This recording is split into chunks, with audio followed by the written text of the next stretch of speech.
di debat kedua calon wakil presiden pemilu 2024. Kita akan lanjutkan segmen tanya jawab antar calon wakil presiden di segmen ini. Jika sebelumnya kita mulai dengan calon wakil presiden nomor urut 2 yang bertanya, segmen ini kita akan mulai dengan sebaliknya, yakni calon wakil presiden nomor urut 3 yang akan bertanya kepada cawapres nomor urut 2.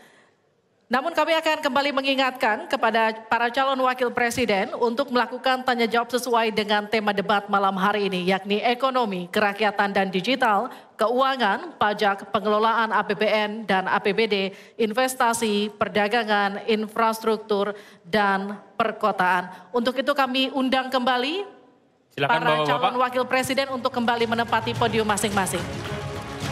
Kita dengarkan pertanyaan dari Cawapres 3 ke Cawapres 2. Sama rule-nya seperti tadi Pak Mahfud. Waktu Anda kami persilahkan. 1 menit, silakan Bapak. Baik, terima kasih moderator. Anda mengingatkan agar kembali ke tema debat. Karena tadi pertanyaannya itu carbon capture itu nanti debat keempat tanggal 21 Januari. Tapi saya tahu itu kan untuk menghindari tidak adanya regulasi sekarang ini agar tidak lagi terjadi penggundulan karena food estate seperti yang terjadi. Saya sekarang mau bertanya dalam topik ini.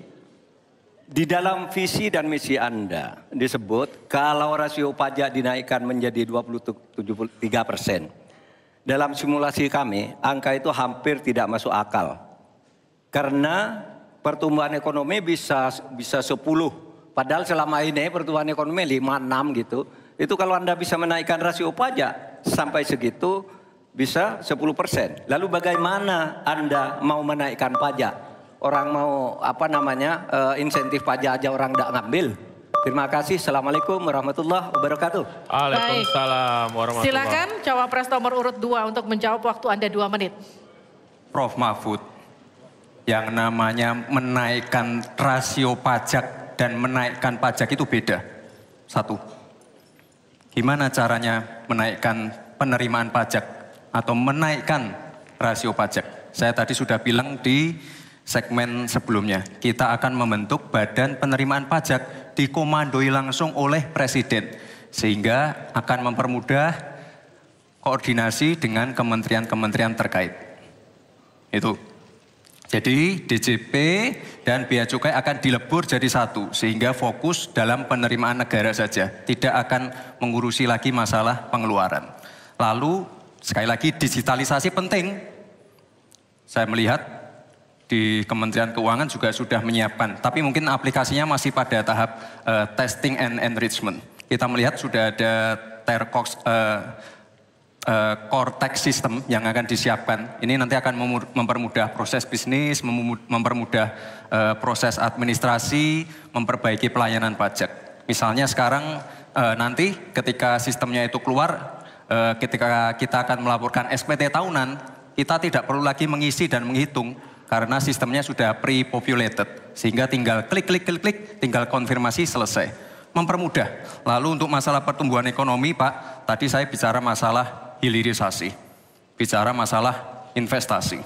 Sekali lagi Pak, tadi saya baru bicara masalah nikel, kita belum bicara masalah tembaga, boksit, timah, tembaga, bioetanol, bioaftur, biodiesel. Oh, kita kalau serius ya Pak ya, kita benar-benar bisa menjadi raja energi dunia Pak. Tapi kita harus serius dan harus fokus dan harus ada keberlanjutan dan penyempurnaan. Matur nuwun Prof Mahfud. Harap tenang, kita lanjutkan. Kita beri kesempatan kepada Bapak Mahfud MD untuk menanggapi. Waktunya 1 menit, silakan ya, Bapak. Mas Gibran yang terhormat, apa sih perbedaan antara penerimaan pajak dan tax ratio? Anda bicara 23%, 23% dari apa ini? Kalau Anda bicara bahwa beda antara penerimaan pajak dan rasio atau tax rasio pajak. Kan kalau persen kaitannya dengan PDB. Apa 23% dari APBN atau apa? Kalau 23% dari APBN itu salah. Karena sekarang aja sudah 82%.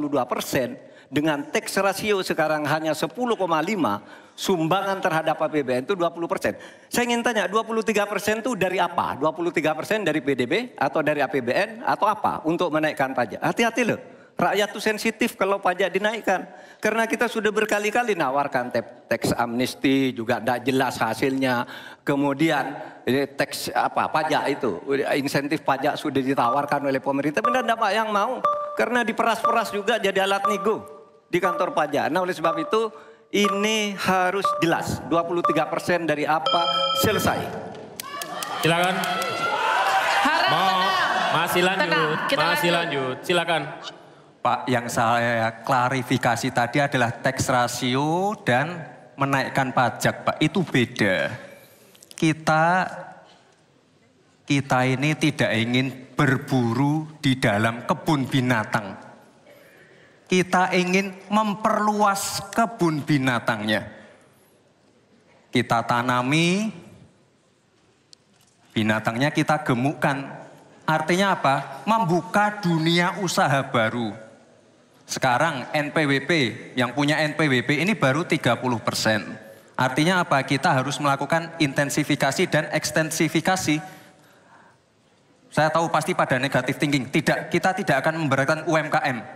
Yang di bawah omsetnya 500 juta. Pajaknya 0. Pengen modal 200 juta. Tanpa agunan. Nggak ada yang memberatkan, Pak. Terima kasih. Baik. Baik. Harap tenang, kita lanjutkan. Tenang, kita lanjutkan. Kali ini saya akan mempersilahkan untuk calon wakil presiden nomor urut 1 untuk memberikan pertanyaan ke calon wakil presiden nomor urut 3. Bapak Muhaimin Iskandar, waktu Anda untuk bertanya adalah 1 menit. Saya persilakan. Terima kasih Pak Mahfud yang saya hormati. Pemasukan negara itu salah satunya adalah dari kepemilikan lahan yang luas. Banyak kepemilikan lahan yang berlebihan. Akumulasi kekayaan hanya di segelintir orang dan selalu menjadi topik yang belum pernah selesai sampai hari ini. Pertumbuhan ekonomi yang tinggi hanya dinikmati oleh segelintir orang karena akses kepemilikannya juga terbatas. Pemerataan menjadi kata yang tidak bermakna. Maka saya ingin pendapat Pak Mahfud, bagaimana mewujudkan keadilan sosial dimulai dari pemerataan kepemilikan tanah, akses dan lahan. Karena kalau sampai hari ini begitu, maka tidak akan pernah ada kemampuan rakyat untuk mengakses modal ekonomi. Terima kasih. Baik, silakan. Pak Mahfud untuk menjawab, waktu Anda untuk menjawab 2 menit, kami persilakan Bapak. Caimin, itu diskusi sudah lama. Sejak zaman Bung Karno itu dulu mengeluarkan undang-undang land reform, redistribusi lahan itu tadi. Yang sampai sekarang itu tidak jalan meskipun undang-undangnya masih berlaku. Kenapa? Lagi saya katakan ini pada aparat, pada kedisiplinan kita, pada penegakan hukum kita. Itu masalahnya sebenarnya. Coba sekarang ini kalau data yang pernah saya dengar dari Pak Prabowo beberapa tahun lalu, 1% penduduk menguasai 75% lahan. 99% penduduk berebut mengelola hanya 20% lahan sisanya. Memang timpang. Oleh sebab itu upaya-upaya pemerataan itu harus terus dilakukan. Nah caranya, saya sebelum masuk ke caranya tadi. Caranya tentu kita lihat fakta yang ada di lapangan. Betapa sekarang ini banyak lahan itu diperoleh secara kolusi. Yang tidak jelas. Saya pernah dikritik, Pak kenapa ini pemerintah ini sekarang kok lahannya tidak jelas. Diserahkan ke orang semua, rakyat tidak kebagian. Saya tanya, mana daftar lahan? Saya minta ke Kementerian Pertanian. Oh ini dibuat tahun sekian, ini tahun sekian, ini tahun sekian, tahun sekian. Saya tahu di mana masalahnya dan siapa yang membuat ini. Ini yang harus ditertibkan. Apalagi sekarang lahan-lahan ini tiba-tiba diduduki orang. Diduduki orang sampai puluhan tahun negara diam aja. Bahkan mau diberi ampun. Kemarin itu diberi pengampunan pajak. Saya bilang ini harus pidana masuk. Itu dia menguasai tanah 22 tahun tidak bayar pajak lalu diberi ampun asal mulai baik-baik kembalikan seandainya pajak. Tidak bisa saya bilang. Nah sekarang dia ini sudah masuk pidana dan sudah inkrah. Nah itu saya kira jalan yang keluarnya itu kedisiplinan kita menegakkan aturan. Itu saja saya kira jawaban yang menurut saya simpel dan tepat, selesai. Baik, silakan Pak Muhaimin untuk memberikan tanggapan dari jawaban Pak Mahfud tadi. Terima kasih. Yang disampaikan Pak Mahfud kurang satu hal saja, yaitu harus ada political will, kemauan politik yang sungguh-sungguh, sekaligus memanfaatkan instrumen hukum yang memadai. Saya ingat debat Pilpres 5 tahun yang lalu, ada komitmen untuk membagi lahan dengan menggunakan land reform dengan istilah, menurut waktu itu kita istilahkan dengan distribusi kepemilikan lahan. Sehingga yang ingin saya tegaskan dari jawaban Pak Mahfud tadi adalah instrumen hukum harus dipakai secara optimal, diikuti dengan kemauan dan kesungguhan politik, bukan hanya retorika politik. Oleh karena itu agar tanah-tanah yang dikuasai oleh segelintir orang terdistribusi dan rakyat ikut menikmati, terutama untuk lahan-lahan pertanian yang lebih produktif. Terima kasih. Silakan langsung ditanggapi Pak Mahfud, waktu Anda. Ya, memang begitu kan, dari program yang kami lakukan, kita akan melakukan redistribusi tanah. Dulu dalam 5 tahun terakhir ini bahkan ada kan pembagian tanah untuk rakyat agar merata. Lalu ada 1 juta sertifikat. Setahu saya 1 juta sertifikat itu memang sudah dibagi. Tetapi itu untuk mereka yang memang sudah menempati tanah itu. Menempati itu lalu diberi sertifikat. Lahan yang lain itu belum dibagi terhadap orang yang belum punya. Nah itulah yang akan kita kerjakan besok dalam rangka redistribusi tanah itu. Itu betul Pak Muhaimin, betul 100% bahwa masalahnya political will. Di antara political will yang paling penting itu adalah penegakan hukum. Political will untuk menegakkan hukum itu adalah kuncinya. Aturannya semua sudah ada. Tapi kemudian bocor di mana-mana, tidak jalan di mana-mana. Banyak tanah orang tidak pernah dijual, tiba-tiba dirampas orang lain dan dia tidak berdaya. Nah itulah masalahnya, Cak Imin. Selesai. Tuntas. Terima kasih. Kita lanjutkan. Tenang. Tenang. Kita lanjutkan. Sekarang adalah waktu untuk cawapres nomor urut 2 bertanya dengan cawapres nomor urut 1. Bapak Gibran Rakabuming Raka, Anda dipersilakan untuk bertanya kepada Bapak Muhaimin Iskandar. Waktu bertanya 1 menit, saya persilakan. Baik, terima kasih. Karena Gus Muhaimin ini adalah ketua umum dari Partai PKB. Saya yakin sekali Gus Muhaimin paham sekali untuk masalah ini. Bagaimana langkah Gus Muhaimin untuk menaikkan peringkat Indonesia di SGIE? Terima kasih. SGIE. Cukup Bapak? Bapak Gibran cukup? Cukup. Baik, silakan. Bapak Muhaimin untuk menjawab, waktu Anda menjawab 2 menit, kami persilakan. Terus terang SGIE saya nggak paham. SGIE itu apa? Tenang. Stop. Ada lagi pertanyaan atau ini waktu Anda untuk memberikan jawaban, waktunya 2 menit. Oke. Kalau Anda menggunakan untuk bertanya, waktu akan habis. Tidak apa-apa? Tidak apa-apa karena saya tidak pernah mendengar istilah SGIE itu. Siap. Waktu Kami persilakan. Di stop, kita alihkan ke Pak Gibran. Waktu Anda 1 menit. 1 menit. Baik, Gus, kita kan sedang fokus mengembangkan ekonomi syariah, keuangan syariah.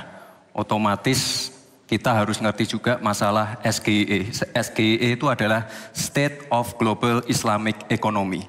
Misalnya sekarang yang sudah masuk peringkat 10 besar adalah makanan halal kita, skincare halal kita, fashion kita. Nah itu yang saya maksud Gus.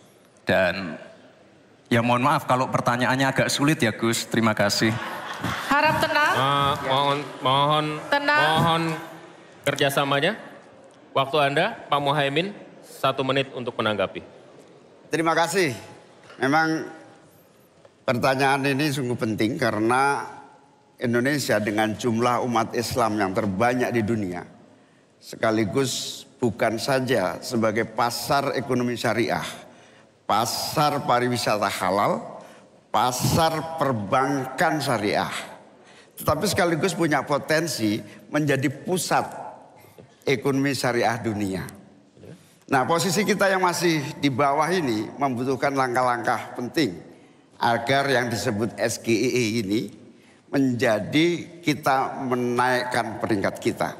Ada beberapa hal yang bisa kita lakukan.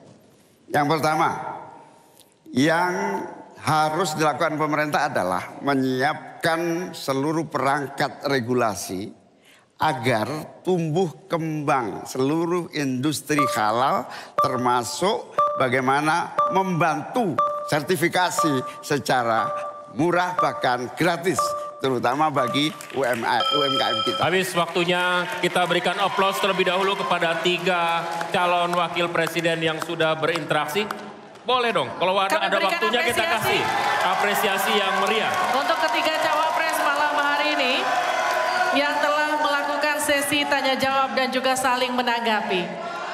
Sudah ada tiga fase yang kita lewati, menyampaikan visi dan kemudian harap tenang, program kerja, kemudian menjawab pertanyaan dari panelis dan berinteraksi satu sama lain. Masih ada satu sesi lagi yang kita sisakan, memberikan pernyataan penutup.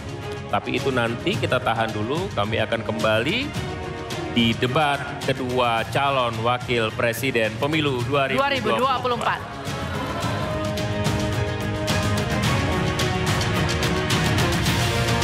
Kinara.